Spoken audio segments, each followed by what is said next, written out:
तो हेलो मेरे प्यारे प्यारे शेर और सैनियों, आप सभी का हमारे यूट्यूब चैनल बायोलॉजी वाला 18 में स्वागत है।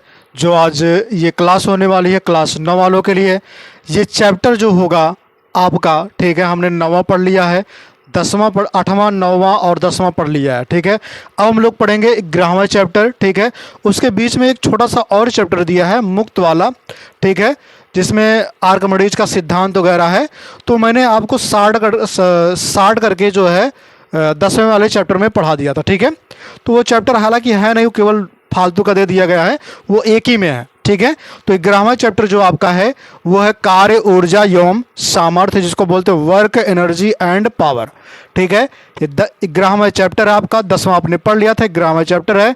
तो अगर हम सबसे पहले बात करें कार्य की, वर्क यानी जो होता है बल लगाकर किसी वस्तु की, बल लगाकर किसी वस्तु की बल की दिशा में, मतलब जिस पे हम अगर मान लेते हैं इस पर हम बल लगा रहे हैं, इसको हम जिस तरफ बल लगा रहे हैं उसी दिशा में इसको अगर हम विस्थापित कर देते हैं, विस्थापित कर देते हैं, उसे हम क्या कहेंगे?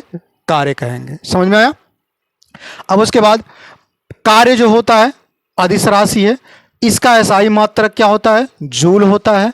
सीजीएस में मात्रक कितना होता है? अर्ग होता है। क्या होता है? अर्ग, ठीक है। इसमें इसका जो सूत्र होगा कार्य का, अगर हम बात करें तो W बराबर होता है F इंटू एस, यानी कि बात करें अगर हम W बराबर हो जाएगा F गुणे यस। तो W क्या है? कार्य है, और F क्या है? बल है। यस क्या है? बल की दिशा, यानी कि इसको हम बात कर लेते हैं विस्थापन। क्या बात कर ले मेरे रसगुल्लों? विस्थापन।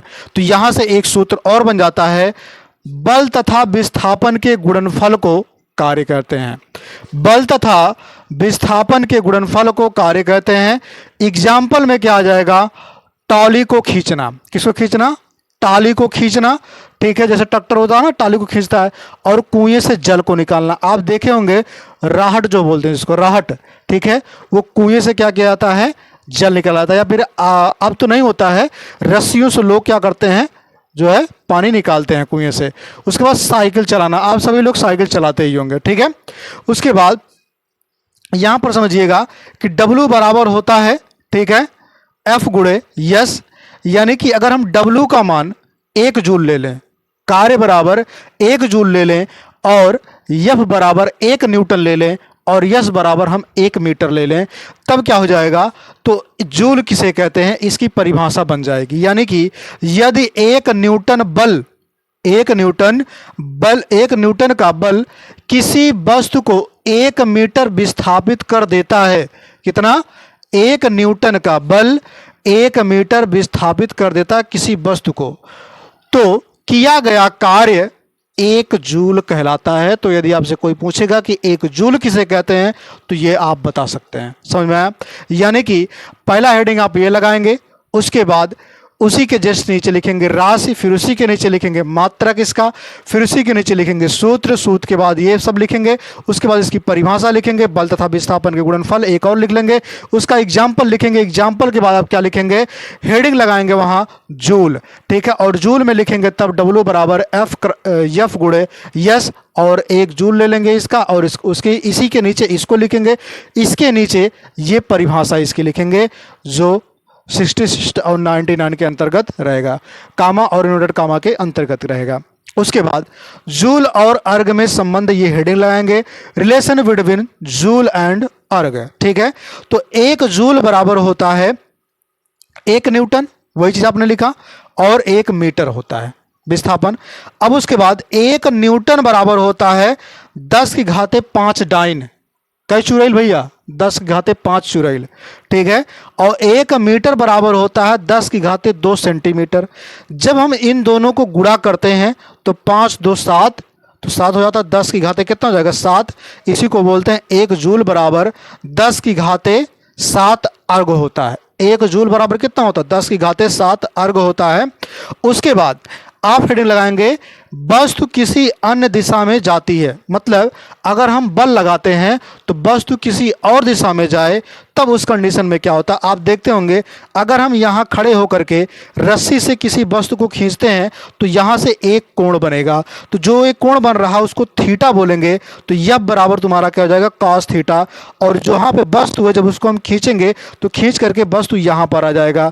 जब इस वाले स्थान पे आ जाएगा दूसरे स्थान पर, तो जहाँ पे रुका था पहले वहां से और जहां पे गया है दोनों के बीच की दूरी को हम क्या कहेंगे, यस कहेंगे। यानी कि W बराबर हो जाएगा यहां पर यफ यस कॉस थीटा। समझ में आया? ये सूत्र हो जाएगा जब इसमें क्या दिया हो, ठीक है, थीटा का मान दिया हो, तब आप ये सूत्र लगाएंगे। ठीक है, अब उसके बाद हम बात कर लेते हैं कार्य की। तो कार्य जो होता है ये 3 प्रकार का होता है। पॉजिटिव यानी जिसको क्या बोलते हैं, धनात्मक कार्य, नेगेटिव जिसको ऋणात्मक कार्य बोलते हैं, और जीरो वर्ग यानी कि शून्य कार्य। ठीक है, शून्य कार्य। तो पॉजिटिव का वर्ग की अगर हम बात करें, यदि बल और विस्थापन के मध्य बन रहे, ठीक है, कोण 90 अंश से कम है। कितना कम है, 90 अंश से कम हो तो किया गया कार्य धनात्मक कहलाता है। समझे, 90 अंश से अगर कम होगा तभी क्या कहलाएगा, धनात्मक कहलाएगा।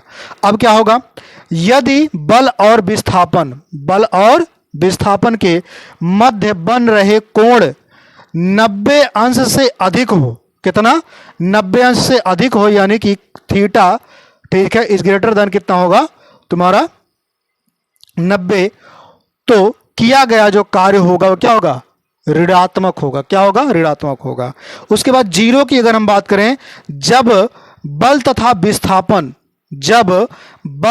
विस्थापन ठीक है लंबवत दिशा में होते हैं तो बल द्वारा किया गया कार्य शून्य होता है। यानी कि बल और विस्थापन जब लंबवत हो तब क्या कहते हैं उसे, ठीक है, किया गया कार्य जो होगा वो शून्य कहलाता है।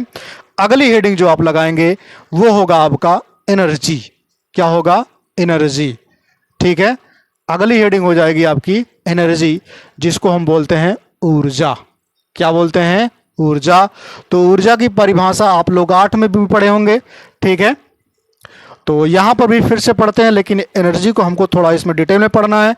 फिर आप जब 12 में जाएंगे तो वहां पे और लेंदी आपको पढ़ना होगा, यानी कि और ज्यादा डीप में आपको पढ़ना होगा। ठीक है, तो चलिए देखते हैं। सबसे पहले चीज तुमने क्या बताया कि एनर्जी, किसकी बात कर लेते हैं, एनर्जी, जिसको हम बोलते हैं ऊर्जा। क्या बोलेंगे, एनर्जी। अगर हम ऊर्जा की बात करें तो कार्य करने की क्षमता को क्या कहते हैं, ऊर्जा कहते हैं, सिंपल भाषा में। तो कार्य करने की क्षमता को ऊर्जा कहते हैं। ये कई प्रकार के होते हैं, यानी कि इसके एग्जाम्पल की अगर हम बात करें ऊर्जा की तो ये कई प्रकार के, जैसे यांत्रिक ऊर्जा, जैसे यांत्रिक ऊर्जा। दूसरा प्रकाश ऊर्जा, प्रकाश ऊर्जा। एक काम कर देते ना, हेडिंग बाय हेडिंग लिखना भी है, ध्यान रखिएगा। ठीक है, बाकी ईटीसी हो गए और भी होते हैं, अभी मैं आपको हेडिंग बाय हेडिंग बता दूंगा, आप लिख भी सकते हैं।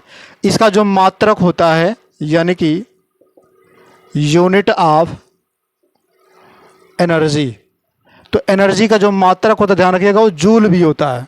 जो आपका कार्य का मात्रक था वही इसका भी मात्रक होता है। लेकिन अगर बड़ा मात्रक बात करेंगे इसके, तो इसका जो बड़ा मात्रक होता है, कौन सा मात्रक, बड़ा वाला जो मात्रक होता है वो होता है किलो जूल। कितना होता है, किलो जूल होता है।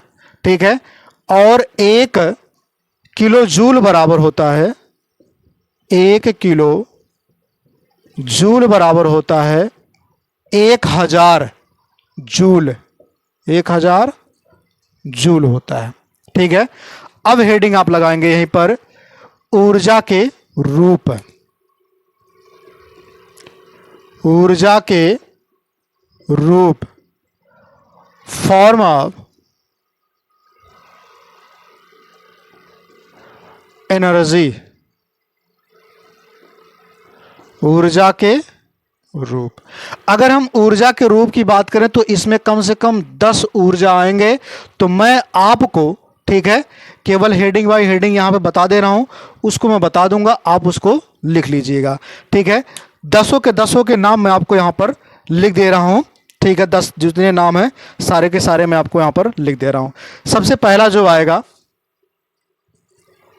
पहला वाला यांत्रिक ऊर्जा, जिसको बोलते हैं मैकेनिकल एनर्जी। ठीक है, ये हो गया। दूसरा प्रकाश ऊर्जा, लाइट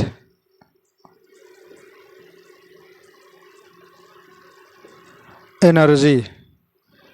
तीसरा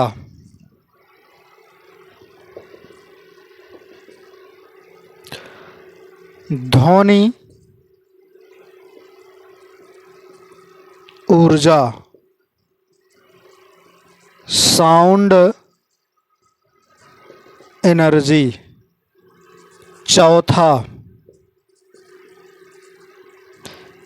विद्युत ऊर्जा, इलेक्ट्रिक एनर्जी। अब उसके बाद है पांचवा ऊष्मीय ऊर्जा, हीट एनर्जी। छठवां पवन ऊर्जा। आपको हेडिंग बाय हेडिंग लिखना, ध्यान रखिएगा। पवन ऊर्जा, विंड एनर्जी। अभी मैं लिखा रहा हूं, सारे के सारे बोलूंगा। सातवां जल ऊर्जा, हाइड्रो एनर्जी। आठवां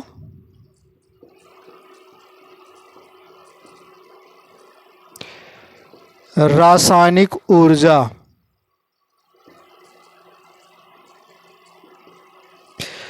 केमिकल एनर्जी। नौवां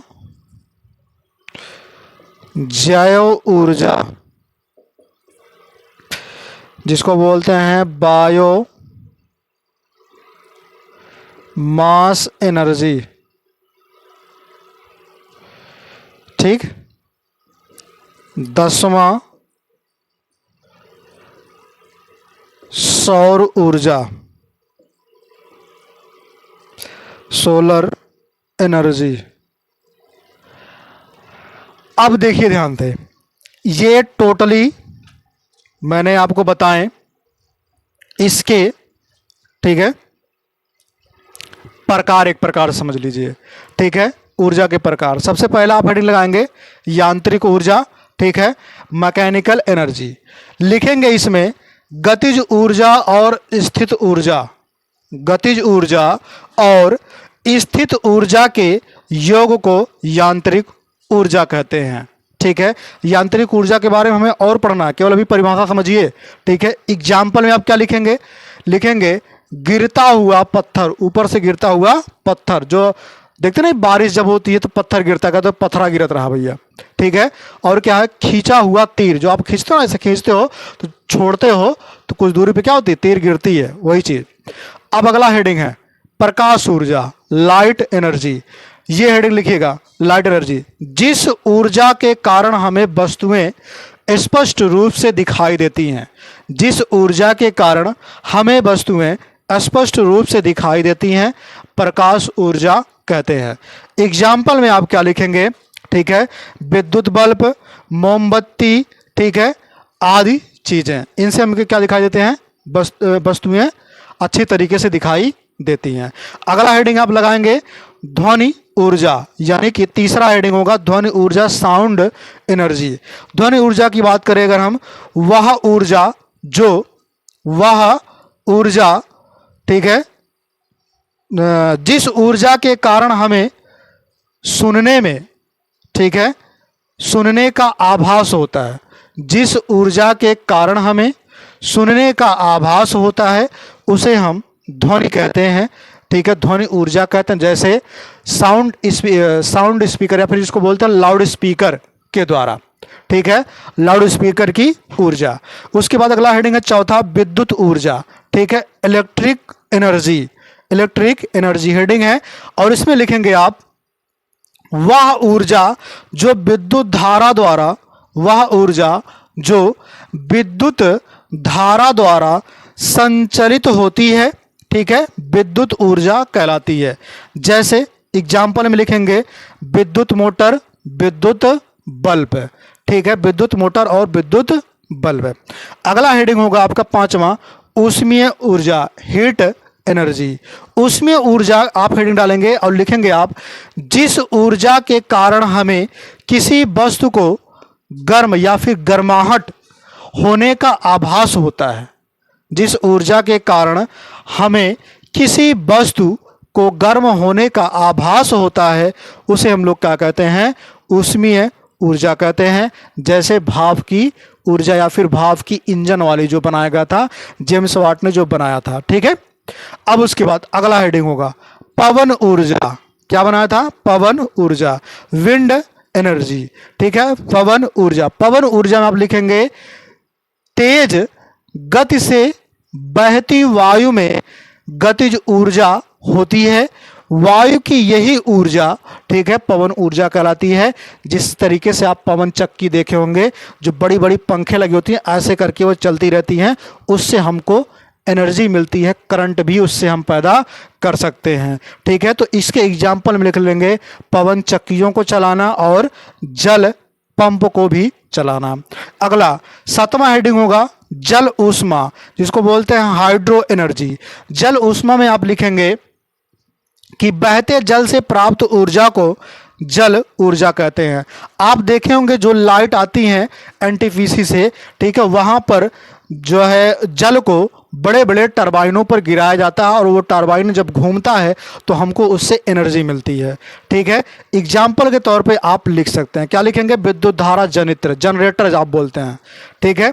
आगे देखते हैं, जनरेटर उस जल से नहीं चलता, विद्युत धारा जनित्र जो चलाया जाता है वो, ठीक है। उसके बाद और अगला हेडिंग होगा रासायनिक ऊर्जा।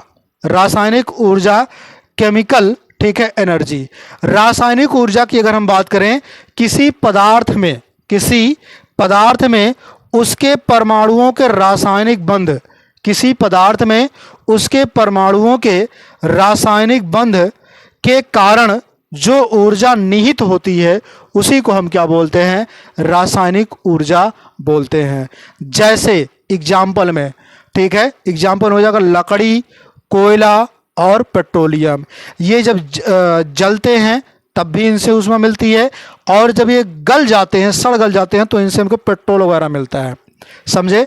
उसके बाद हो जाएगा यहाँ पर जैव ऊर्जा, बायो मास एनर्जी। जैव ऊर्जा की अगर हम बात करें तो गोबर अथवा कचरे से प्राप्त जो गैस होता है और वही गैस जो एनर्जी में कन्वर्ट होता है उसी को हम कहते हैं जैव भार ऊर्जा या फिर जैव ऊर्जा। जैसे मेथेन गैस जो हम यूज करते हैं। अब उसके बाद सौर ऊर्जा, सोलर एनर्जी। इसमें क्या हो जाएगा? सूर्य से प्रतिदिन प्राप्त होने वाली ऊर्जा को सौर ऊर्जा कहते हैं, जो आप आज के डेट में देखे होंगे, ठीक है, किसी के छत पर बड़े बड़े हिसाब से लगाए गए होंगे, बड़े बड़े एक बोर्ड टाइप उसके लगाए जाते हैं, जो जिनके घर पे बहुत ज़्यादा एरिया में लगाया जाता है वो अपने घर को पूरा का पूरा मेंटेन करके रखते हैं, ठीक है। उनको लाइट की ज़रूरत नहीं पड़ती, वो सौर ऊर्जा से अपना लाइट पूरा कर लेते हैं, ठीक है। तो इसका एग्जाम्पल हो जाएगा सूर्य, ठीक है। तो आज की वीडियो यहीं तक, फिर मिलेंगे नए वीडियो में नए तरीके से। तब तक आप लोग हंसते रहिए, मुस्कुराते रहिए। जय हिंद, जय भारत।